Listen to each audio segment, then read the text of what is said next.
और इनकी क्या मामला निकल के आया, अब तक की जाँच में क्या पता चला? कल जो घटना घटित हुई थी इसके बारे में मैंने कल ब्रीफ किया था कि हम लोगों ने मौके पे सारी टीमों को भेजा है। 5 टीमें गठित की गई हैं जो ये चेक कर रही हैं कि क्या क्या एविडेंस हमारे पास अवेलेबल है। जो मौके पे खोखे बरामद हुए हैं उनको भी एफएसएल भेज के जानकारी करने का प्रयास किया जा रहा है कि किस प्रकार का असला, किस प्रकार की पिस्टल इस घटना में यूज हुई होगी।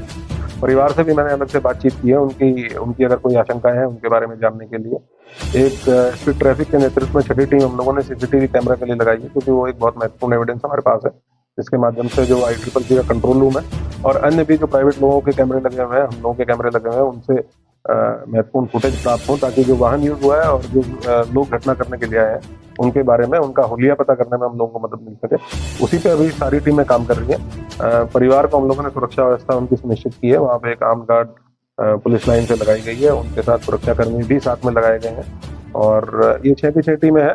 लगातार सीनियर ऑफिसर्स के द्वारा सुपरवाइज किया जा रहा है और हम लोग उम्मीद कर रहे हैं कि जल्दी हम लोग घटना का अनावरण करें। घटना किस प्रकार से हुई, क्यों हुई, कौन लोग इसके पीछे थे, इसके बारे में विस्तृत जानकारी हम लोग निकाल पाएंगे जब घटना का अनावरण होगा और अपराधी पकड़े जाएंगे। उनसे डिटेल में पूछताछ की। तो क्या लगता है विदेशी तत्वों से फायरिंग हुई? क्या इस परिवार के फिरौती वसूलने की कहीं कोई बात निकल के सामने आई है? नहीं, इस प्रकार की कोई भी ना आशंका परिवार के द्वारा बताई गई है और ना ही इस प्रकार की कोई बात फिरौती से संबंधित किसी भी प्रकार की कोई बात अभी तक सामने नहीं आई। जो वेपन यूज हुआ है उसके बारे में जरूर हम लोग FSL भेज के ये जानकारी करने की कोशिश कर रहे हैं, क्योंकि वहाँ लोकल लोगों के द्वारा 6-7 राउंड फायरिंग की बात बताई गई है और कुछ लोगों के अलग अलग वर्जन है मौके पे, लेकिन जो फील्ड यूनिट के द्वारा भी वहाँ पे मौका मुआयना किया गया उनका भी ओपिनियन है कि मल्टीपल राउंड वहाँ पे फायरिंग हुई है।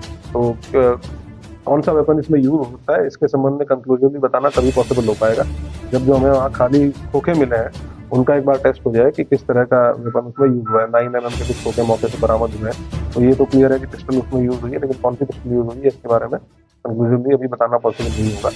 लेकिन महत्वपूर्ण क्लूज कुछ हम लोगों को मिले हैं।